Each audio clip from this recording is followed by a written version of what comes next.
the idea that libertarianism is a philosophy or a policy which somehow disfavours the poor or would be of no benefit to the poor is probably the accusation that annoys me most. I mean, it's precisely freedom, having a free economy, which has lifted humanity out of the poverty and brutality which has been its natural state for most of its existence. The crocodile tears of socialists over poverty, it just is disgusting. Socialism doesn't remove poverty, it's capitalism which removes poverty, and it's socialism which creates it. And the quickest way to remove poverty is the policy of laissez-faire, and letting people be free to trade and produce their goods and raise their standard of living. So far from socialism removing poverty, it does the reverse, it creates it.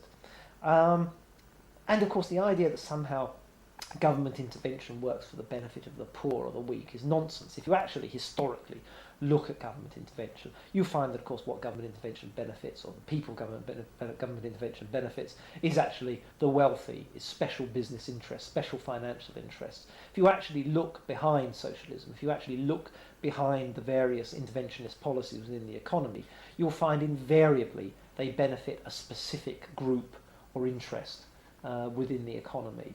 And there's an enormous amount of research on this. In other words, it's government intervention which favours, the wealthy, the privileged, and so on, who use the state, who use state power to enhance or preserve their interests. Examples: subsidies, tariffs, special privileges.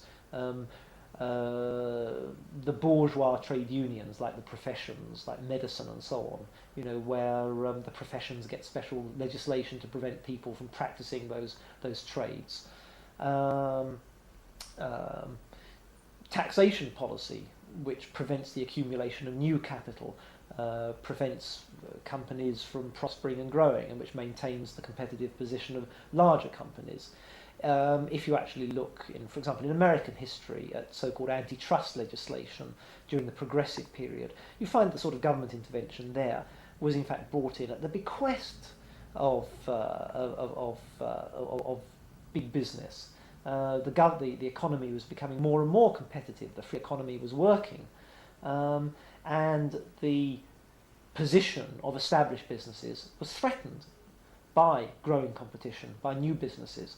Therefore, those old businesses, those old financial interests, called for the government to bring in all sorts of government intervention, often in the name of anti-business, but ironically in the real interest of business, to restrict competition. So far from government power ever being for the benefit of the poor, the needy, the unprivileged, the weak, or whatever, it's always exercised actually for the benefit of the wealthy, the privileged, and so on.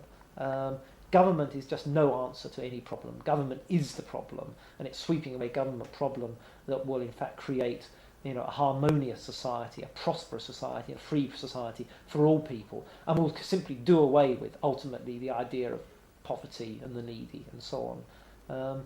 That's what a free society does. The poorest person, even in our semi-free societies, is like a king compared to the people in pre-capitalist societies, and indeed non-capitalist societies that exist in the world today.